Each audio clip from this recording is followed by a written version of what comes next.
फिर दिखी सीएम धामी की सरलता और सहजता। पिथौरागढ़ में मॉर्निंग वॉक के दौरान ठेले पर पी चाय, स्कूली बच्चों से भी मिले सीएम।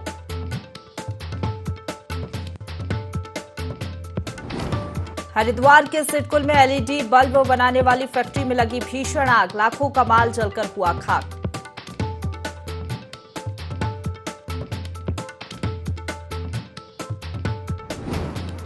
रुड़की में हत्या कर शव फेंकने की गुत्थी का पुलिस ने किया खुलासा। पुरानी रंजिश के कारण दोस्त ने ही दोस्त को उतारा था मौत के घाट।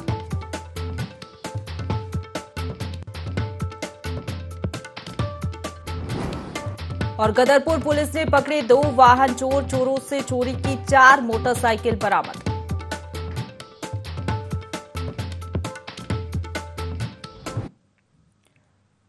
नमस्कार, देवभूमि लाइव देख रहे हैं आप। आपके साथ मैं हूं प्रशंसा। बुलेटिन की शुरुआत करेंगे खबरों से, जहां पिथौरागढ़ से खबर है। आपको बता दें कि पिथौरागढ़ में मुख्यमंत्री पुष्कर सिंह धामी ने नगर पालिका परिषद बोर्ड द्वारा आयोजित श्राद्ध उत्सव एवं विकास प्रदर्शनी 2022 का शुभारंभ किया।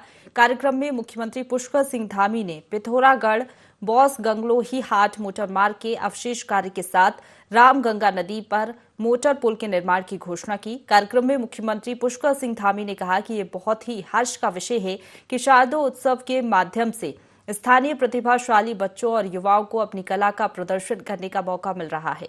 उन्होंने कहा कि उन्हें पूर्ण विश्वास है कि आम लोगों को सरकार की विभिन्न विकास योजनाओं की अधिक से अधिक जानकारी देने का प्रयास भी शारदोत्सव के माध्यम से किया जाएगा।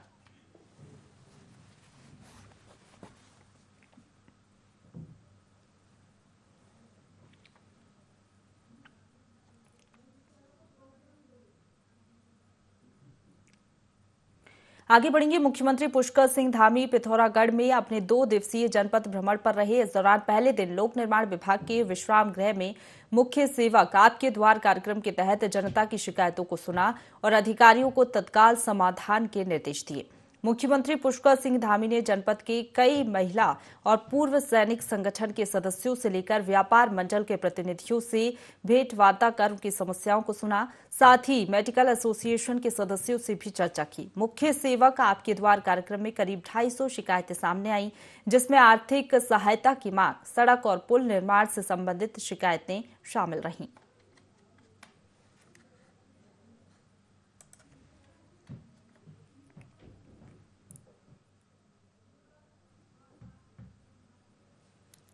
आगे बढ़ेंगे। लोहाघाट में भूकंप के तगड़े झटके महसूस किए गए। भूकंप के झटकों से लोग अपने घर छोड़कर बाहर की ओर चले गए। बता दें कि एक हफ्ते में 2 बार भूकंप के झटके महसूस किए जा चुके हैं। भूकंप का केंद्र नेपाल बताया जा रहा है। भूकंप की तीव्रता रिक्टर स्केल में 5.1 मापी गई है।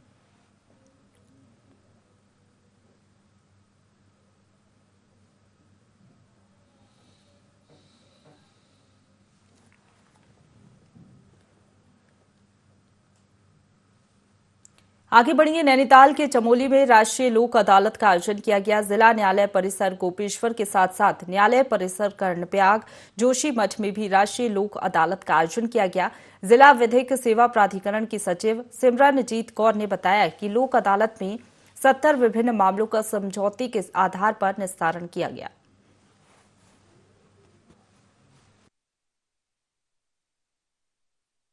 कंसोलिडेटेड लिस्ट पूरी तो नहीं आई है, लेकिन जितनी आ चुकी है उसमें अभी हमारे 61 मामले प्री लिटिगेशन के हो गए हैं, जिसमें कुल धनराशि जो हुई है समझौते में डिसबर्स वो है 93,95,356 रुपए। और जितने हमारी बेंचेस जो गठित हुई थी आज पूरे जिले में, उसमें हमने 65 केस रेफर किए थे, लेकिन अभी तक पता चला है कि कुछ और केसेस भी टेकन अप हुए हैं। तो हमारे पास लगभग 72 केसेस में से 70 केसेस निस्तारित हो चुके हैं आज।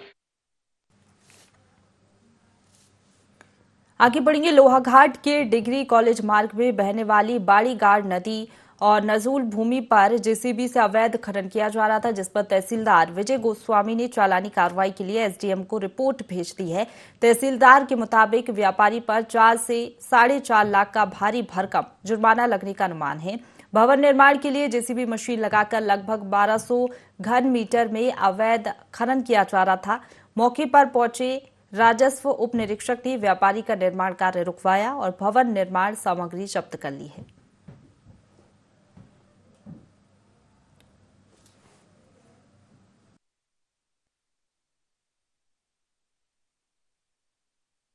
हमने देखा कि कहते हैं एक व्यक्ति द्वारा वहां पर काफी हिस्सा नदी का, पुल का और उससे लगी नजूल भूमि का हिस्सा खोद कर और खोदी हुई मिट्टी जो है बाड़ी घाट जो है उसमें डाल दिया गया, जिससे बाड़ी घाट भी अवरुद्ध हो गई और नदी की फाउंडेशन भी, जो पुल की फाउंडेशन है, वो भी दिखने लगी है।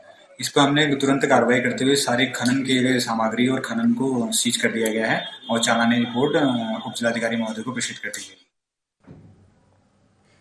अगली खबर की ओर बढ़ेंगे, जहां सितारगंज में वन विभाग की टीम ने बड़ी कार्रवाई की। टीम ने रिजर्व फॉरेस्ट एरिया गोठा में गश्त के दौरान अवैध कटान कर ले जा रहे 21 यूक्लिप्टस के लट्ठे समेत ट्रैक्टर ट्रॉली को पकड़ा है। विभागीय टीम को मौके पर देख ट्रैक्टर चालक फरार होने में कामयाब रहा। विभागीय टीम ने लट्ठे को अपने कब्जे में लेते हुए ट्रैक्टर ट्रॉली को सीज कर दिया है। वहीं वाराकोली रेंज के प्रभारी रेंजर महेंद्र ने बताया कि मौके से फरार हुए अज्ञात चालक के विरुद्ध मुकदमा दर्ज कर लिया गया है, तलाश जारी है।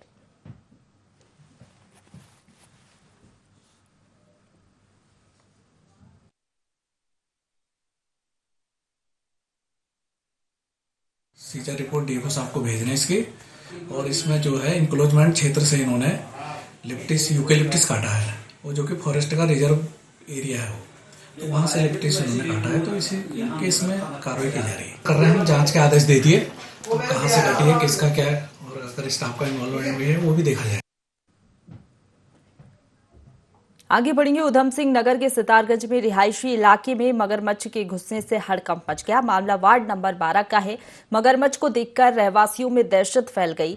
लोगों ने फौरन वन विभाग को इसकी सूचना दी। मौके पर पहुंची वन विभाग की टीम ने मगरमच्छ का रेस्क्यू कर उसे सुरक्षित बैगुल डैम में छोड़ दिया है।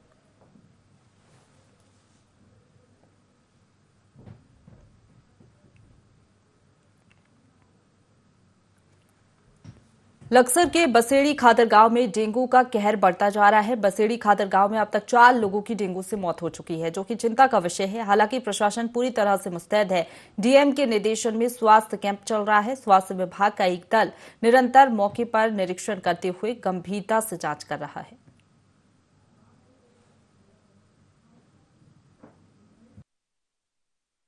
तक 4 मृत्यु हुई हैं और उन सबका ऑडिट हुआ जाएगा। जो भी परसों 2 मौतों का हुआ था, एक का पता चला कि नेचुरल डेथ है, दूसरे की भी जांचें आई नहीं उनके पास, क्योंकि उन्होंने मुजफ्फरनगर के पास की प्राइवेट हॉस्पिटल में कराया था, जिस कारण उसका ऑडिट ही बचा है। जो पहले की 2 मौतें हुई थी, उसमें एक देहरादून के किसी प्राइवेट हॉस्पिटल में हुई थी और एक यहीं से हुई थी, संतोष नाम से जो था। तो उनके ऑडिट चल रहे हैं, जैसे उनके डॉक्यूमेंट्स आएंगे तो हम करके उनको बता देंगे आगे। उत्तराखंड भाजपा के प्रदेश अध्यक्ष महेंद्र भट्ट का कहना है कि हिमाचल प्रदेश में एक बार फिर भाजपा सरकार बनाएगी। उत्तराखंड भाजपा के पदाधिकारियों ने हिमाचल प्रदेश की 19 विधानसभा सीटों पर प्रचार प्रसार किया है, जिसमें मुख्यमंत्री पुष्कर सिंह धामी के साथ कई मंत्री भी शामिल थे। जिस तरह से हिमाचल प्रदेश की जनता का रुझान देखने को मिला है, इससे साफ है कि हिमाचल प्रदेश में एक बार फिर भाजपा 2/3 बहुमत के साथ सरकार बनाएगी।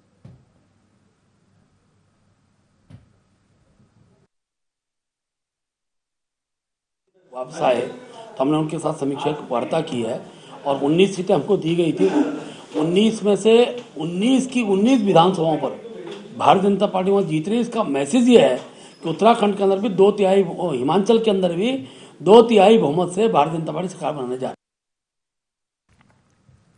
लक्सर में उप जिला मजिस्ट्रेट गोपाल राम बिनवाल ने क्षेत्र के सभी लेखपालों को अपने कार्यालय में तलब किया और समीक्षा बैठक ली, जिसमें राजस्व विभाग से जुड़े भू अभिलेख सहित उनके द्वारा संपादित और लंबित कार्यों की निर्धारित जवाबदेही तय करने के निर्देश दिए। गंगा तटीय इलाकों और अन्य क्षेत्र में अवैध अतिक्रमण की गतिविधियों पर अंकुश स्थापित करने के लिए जरूरी दिशा निर्देश दिए गए। लेखपालों ने अपने अपने स्तर पर राजस्व विभाग की कार्रवाई के दौरान उत्पन्न होने वाली समस्याओं को उप जिला मजिस्ट्रेट के सामने रखा। वहीं उप जिला मजिस्ट्रेट गोपाल राम बिनवाल के मुताबिक लगातार समीक्षा बैठक निर्धारित समय पर होती हैं। उसी तर्ज पर आज भी लेखपालों के साथ समीक्षा बैठक की गई। समीक्षाएं बैठक चलती रहते हैं और लेखपालों के द्वारा जो कार्य संपादित किए जाते हैं उसमें कौन कौन से कार्य पेंडिंग है, मुख्य संदर्भ है, खनन से संबंधित है, अन्य भूलेख से संबंधित कार्य है, उसकी समीक्षा 10 दिन में या पाक्षिक रूप से हम लोग करते रहते हैं। उसी की रिगार्डिंग ये बैठक की गई थी और इसमें जो महत्वपूर्ण निर्देश थे, किसी प्रकार का अवैध अतिक्रमण ना हो और जो यहाँ पर रात को अवैध खनन की कार्रवाई चल रही है उसमें जो टीमें बनी है उनको आवश्यक दिशा निर्देश दिए गए हैं और रेवेन्यू से संबंधित जो खतौनियां बननी थी और अन्य जो भूलेख से संबंधित कार्य थे उसके संबंध में उनको निर्देशित किया गया है।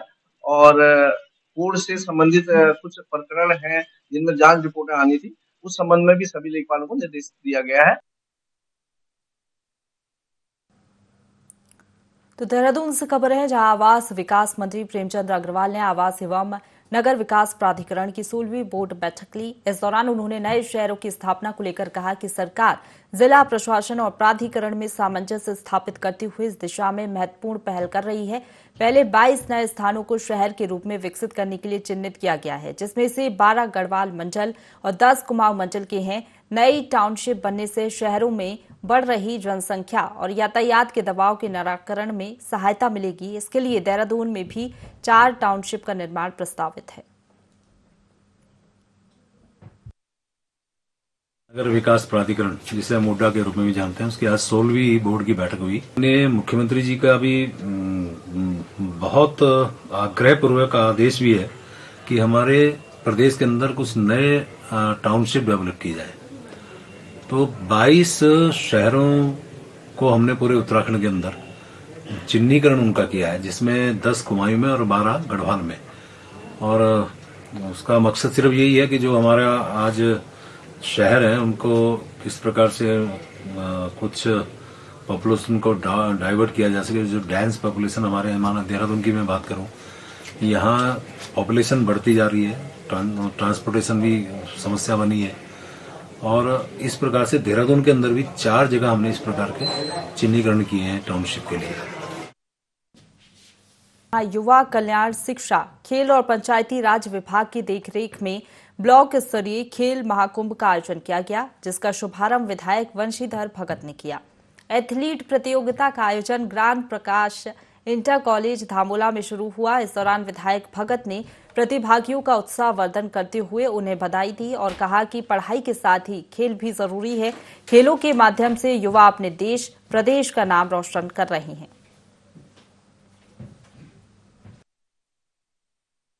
चल रहा है ये ज्ञान प्रकाश धामोला में हमारे सारे इवेंट हो रहे हैं। आज एथलेटिक्स के इवेंट होंगे, जिसमें ट्रैक इवेंट होंगे और आपके थ्रोज के इवेंट होंगे, जंप के होंगे। कल हमारे टीम इवेंट हैं कबड्डी, खो खो और वॉलीबॉल, और लास्ट दिन हमारा फुटबॉल और बैडमिंटन की प्रतियोगिता है। विद्यालय के प्रांगण में आज कोटाबाग ब्लॉक के ब्लॉक स्तरीय खेल महाकुंभ का प्रारंभ हुआ है। पूरे प्रदेश में ब्लॉक स्तर पर आज खेल प्रारंभ हो रहे हैं। अभी तक ये ग्राम इकाई न्याय पंचायत पर खिलाड़ियों ने खेला, अब छठ के यहाँ ब्लॉक में आए हैं। इसके बाद जिला स्तर पर जाएंगे, उसके बाद प्रदेश स्तर पर जाएंगे। तो एक अच्छा कार्यक्रम प्रदेश के अंदर हो रहा।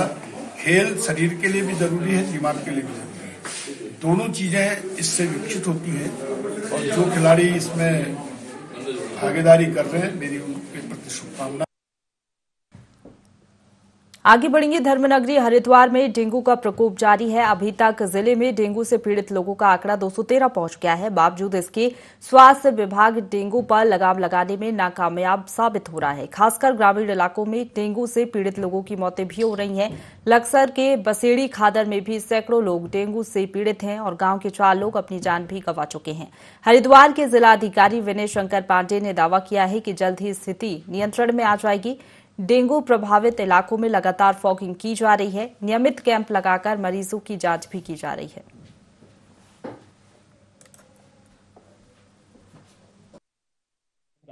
हरिद्वार में 213 केसेस रिपोर्ट हुए थे और सबसे बड़ी बात यह है कि 2-3 क्लस्टर्स ग्रामीण क्षेत्रों में निकल कर आए और जहां पर भी हम लोगों को इसकी जानकारी मिली वहां पर मेडिकल कैंप लगाए गए, सभी लोगों का सामूहिक ब्लड टेस्ट किया गया। साथ ही साथ हमारे जो नवनिर्वाचित ग्राम प्रधान हैं उनको भी बड़े स्पष्ट निर्देश दिए गए हैं कि आपको अगर कोई ज़रूरत हो तो नज़दीक के स्थानीय निकाय से भी आप संपर्क करके वहाँ पर कीटनाशकों का छिड़काव, जहाँ पर पानी रुके हैं वहाँ साफ़ सफाई व्यवस्था करें। इन सब का हम लोग प्रयास कर रहे हैं और लोगों का इलाज भी बेहतर ढंग से करने का प्रयास किया जा रहा है। ऊधम सिंह नगर के जसपुर में नगरपालिका सभासद ने अपनी मांगों को लेकर नगर पालिका कर्मचारियों के साथ धरना दिया। सभासदों ने पालिका कर्मचारियों पर लापरवाही का आरोप लगाया है। सभासदों का कहना है कि इमरत पर पुट्टी में खसरा संख्या 292 नगरपालिका की जमीन है, जिस पर किसी ने कब्जा कर अवैध निर्माण शुरू कर दिया है, जबकि जमीन का मामला हाई कोर्ट में विचाराधीन है। सभासदों का कहना है कि नगर पालिका की संपत्ति नगर पालिका को वापस मिलनी चाहिए और जब तक हमारी मांग पूरी नहीं होती या जब तक अधिशासी अधिकारी इस बात का जवाब नहीं देंगे तब तक धरना जारी रहेगा।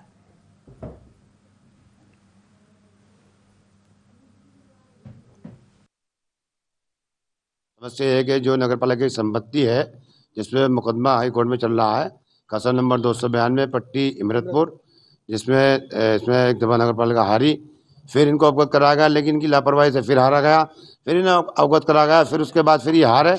उसके बाद जब उसमें निर्माण शुरू किया तब भी अवगत कराया गया, इनकी लापरवाही से वो निर्माण कर दिया गया जो कि नगर पालिका की संपत्ति है। उस संपत्ति को वापस लाया। हमने नगर पालिका अधिशासी अधिकारी से वार्ता की, नगर पालिका अधिशासी को यहाँ बुलाया, लेकिन उसने साफ साफ कहा कि अगर तुम धरना प्रदर्शन करोगे, इस मांग को रखोगे तो मैं नगर पालिका में नहीं आऊँगा। इसके अलावा अगर आप मुझसे कहीं बात करना चाहते हो बाखुशी करने को तैयार हो, लेकिन इस समस्या को, इस मुद्दे को लेते हुए मैं बात नहीं करूँगा। उस पर जो है किस तरीके से कब्जा किया गया, हम इसका विरोध करते रहेंगे और लड़ाई लड़ते रहेंगे जब तक कि ये संपत्ति वापस नहीं होती। इसमें एक ज़मीन थी हमारी खसरा नंबर 292, इसकी जो है रकबा था 0.097 हेक्टेयर ज़मीन हमारी 1.5 बीघे के लगभग थी। उस पर हमारा जो है 2008 में केस चला था। 2016 में नगर पालिका जसपुर हार गई थी। काफ़ी कहने सुनने के बाद 2019 में हमने धरना प्रदर्शन दिया था, कहना सुनवाई हुई। उसके बाद इन्होंने जिला अपील करी जिला जज के, उसके बाद फिर शायद ये हार गए। अब इन्होंने मेंबरों को नकारते हुए ये गायब हो गए ऑफिस से। तो इस पर जो विचाराधीन चल रहा है उस ज़मीन पर इन्होंने कब्जा करा दिया मिलजुल के। मांगे ये है कि हमारी ज़मीन है, नगर पालिका की ज़मीन है, तो नगर पालिका के हित में ही रहनी चाहिए। राष्ट्रीय योगी सेना के कार्यकर्ताओं ने खटीमा नेशनल हाईवे के मरम्मत कार्य में खानापूर्ति का आरोप लगाया है, तो वहीं लोक निर्माण विभाग के अधिशासी अभियंता का कहना है कि दुर्घटना से बचने के लिए प्राथमिकता के आधार पर पहले बड़े गड्ढों को भरने का काम किया जा रहा है, फिर बाद में छोटे गड्ढों को भी भरा जाएगा। आपको बता दें कि मझोला से खटीमा जाने वाला नेशनल हाईवे रोड पूरी तरह क्षतिग्रस्त हो गया है, जिस कारण दुर्घटना की आशंका बनी रहती है। राष्ट्रीय योगी सेना मझोला के नगर अध्यक्ष करणवीर सिंह का कहना है कि ठेकेदार और जेई द्वारा भारी लापरवाही और कोताही करते हुए छोटे छोटे गड्ढों को छोड़कर केवल बड़े बड़े गड्ढों को भरा जा रहा है। उन्होंने मरम्मत कार्य को ठीक से कराते हुए गड्ढा मुक्त रोड निर्माण की गुहार लगाई है। के खड्डा मुक्त योजना के लिए गत दिनों पहले मैंने माननीय मुख्यमंत्री श्री पुष्कर सिंह धामी जी को एक ज्ञापन भेंट किया था स्पीड पोस्ट के जरिए। उस ज्ञापन को उन्होंने स्वीकार किया। ज्ञापन को स्वीकार करते हुए और उसके लिए मैं माननीय मुख्यमंत्री श्री पुष्कर सिंह धामी जी का हृदय से धन्यवाद प्रकट करता हूं। मैं इसके लिए बहुत खुश हूं। लेकिन उसके बाद कार्रवाई तो हुई है, लेकिन संबंधित विभाग इस पे लापरवाही बरत रहा है। इस रोड में बड़े बड़े खड्डे सिर्फ पूरे किए जा रहे हैं, छोटे छोटे खड्डों को वैसे ही छोड़ दिया जा रहा है। श्री पुष्कर सिंह धामी जी से आग्रह करूंगा कि मामले में तुरंत संज्ञान लेकर मामले में कार्रवाई की जाए और इस रोड को खड्डा मुक्त किया जाए। इसमें मार्ग में काफी गड्ढे हो गए हैं, तो गड्ढों को भरने का काम किया जा रहा है। पहले प्राथमिकता के आधार पर बड़े गड्ढों को भरा जा रहा है ताकि कोई दुर्घटना न हो, और बड़े गड्ढों को भरने के बाद ही जो है छोटे गड्ढों को भरा जाए। जो है ठेकेदार को निर्देशित किया गया कि पहले जो बड़े गड्ढे हैं दुर्घटना से संभावना है उनको पहले भरा जाए। ये मेरे द्वारा ही कहा गया। ज्यादा जो है उनको सीक्वेंस में बाद में टिकट किया। आगे बढ़ेंगे। कुमाऊं परिक्षेत्र के विभिन्न थाना क्षेत्रों में पुलिस महानिरीक्षक कुमाऊं के आदेशों के बाद अराजक तत्वों, नशा करने वालों के खिलाफ स्पेशल ऑपरेशन चलाकर कड़ी कार्रवाई की जा रही है। इसी क्रम में चंपावत जिले के पुलिस अधीक्षक के निर्देशन में पुलिस प्रशासन ऑपरेशन इवनिंग स्टॉर्म के तहत कार्रवाई की गई। अचानक हुई पुलिस की कार्रवाई के चलते होटल स्वामियों और अवैध शराब कारोबार से जुड़े अराजक तत्वों में हड़कंप मच गया। जनपद के सीमांत थाना क्षेत्र बनवसा में पुलिस क्षेत्र अधिकारी टनकपुर अविनाश वर्मा के नेतृत्व में कई थाना क्षेत्रों की मोबाइल टीमों ने संयुक्त कार्रवाई की। वहीं देर रात कई स्थलों पर छापामारी की गई। साथ ही पुलिस प्रशासन भी इस दौरान मौजूद रहा। टीम बनाई गई थी थाना टनकपुर, थाना बनवसा, ह्यूमन ट्रैफिकिंग की, और इसमें सभी जितने भी संदिग्ध व्यक्ति हैं और जो सार्वजनिक स्थान पर जुआ खेलने वाले हैं, शराब पीने वाले, पिलाने वाले या लोक शांति भंग करने वाले, ऐसे लोगों को आइडेंटिफाई करके हमारी संयुक्त टीम के द्वारा कार्रवाई की गई और 34 लोगों के विरुद्ध कार्रवाई की गई थी। इसमें MB act, 81 police act, 83 police act, आबकारी अधिनियम और अन्य धाराओं के अंतर्गत इसमें कार्रवाई की गई और आगे भी ये इस तरह की कार्रवाई जारी रहेगी। बीजेपी प्रदेश अध्यक्ष महेंद्र भट्ट की मौजूदगी में बड़ी संख्या में सेवानिवृत्त कर्मचारियों ने पार्टी की सदस्यता ली। इस अवसर पर प्रदेश अध्यक्ष ने पार्टी में शामिल होने पर सबका स्वागत किया। बता दें कि पार्टी में शामिल होने वालों में यूपी के दो पूर्व सीएम स्वर्गीय मुलायम सिंह यादव और स्वर्गीय नरेश यादव के पारिवारिक सदस्यों के नाम भी इसमें शामिल हैं। प्रदेश मुख्यालय पर आयोजित इस कार्यक्रम में महेंद्र भट्ट ने पार्टी की सदस्यता लेने वाले सभी सेवानिवृत्त कर्मचारियों को प्रोत्साहित करते हुए कहा कि सभी समाज हित में हमेशा सक्रिय रहने वाले लोग हैं। सबका साथ, सबका विश्वास और सबके विकास के सिद्धांत पर काम करने वाली बीजेपी को उत्तराखंड और राष्ट्र निर्माण में सबके सहयोग की आवश्यकता है। उन्होंने कहा कि आज बिजली, पानी, सड़क और अन्य सभी क्षेत्रों में विकास की नई नई ऊंचाइयों को छू रहा है। उन्होंने विश्वास दिलाते हुए कहा कि पार्टी आप सभी लोगों की विशेषज्ञता के अनुसार प्रदेश की योजनाओं को बनाने में सभी के सकारात्मक सुझावों को भी सम्मिलित किया जाएगा।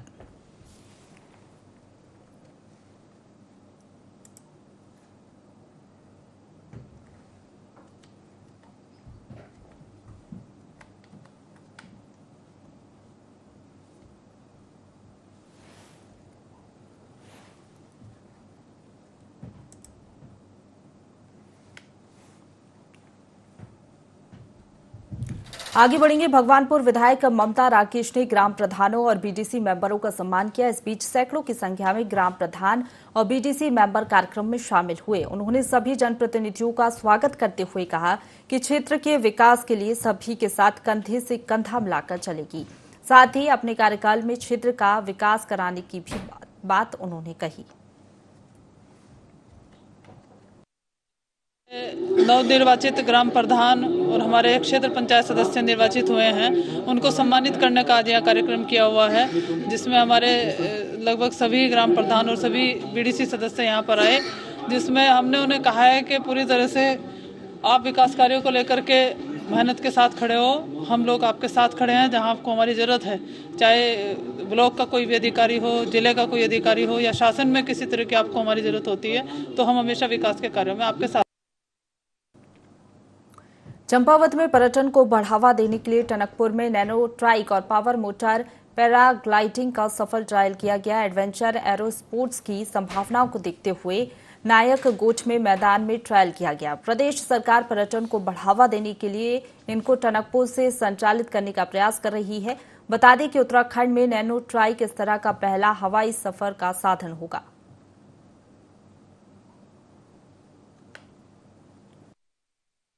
Power motor PPG short form में बोलते हैं, पावर मोटर पैराग्लाइडिंग, और पैरा मोटरिंग भी बोलते हैं अलग अलग टर्म्स में। तो बेसिकली इंजन होता है, इंजन में फ्यूल होता है, प्रोपेल्ड होता है, तो आप एक प्लेस से लैंड कर टेक ऑफ करके पूरा सर्किट घूम के और वापस उसी स्पॉट पर लैंड कर सकते हैं। पर्यटन विभाग द्वारा एरो स्पोर्ट्स को बढ़ाने के लिए जनपद में एरो स्पोर्ट्स की अभी तक कोई कंपनी ऑपरेट नहीं करती है, तो हम यहाँ पे आज किरोड़ा नाले में हम ये इसको समतल कर रहे हैं, पूरा हम एयर स्ट्रिप डेवलप कर रहे हैं और यहाँ पे हम एक पैरा मोटरिंग का अटेम्प्ट करेंगे। उसके अलावा हम यहाँ पे अल्ट्रा लाइट एयरक्राफ्ट हम यहाँ पे उड़ाएंगे, जो कि पहली बार उत्तराखंड में उड़ रहा है। तो ये फ्यूचर में हम चाहेंगे कि हम यहाँ से उड़ाएं और इसको हम पिथौरागढ़ तक लेके जाएं। इसी के साथ बुलेटिन में फिलहाल इतना ही। खबरों का सिलसिला लगातार जारी है, आप बने रहिए हमारे साथ।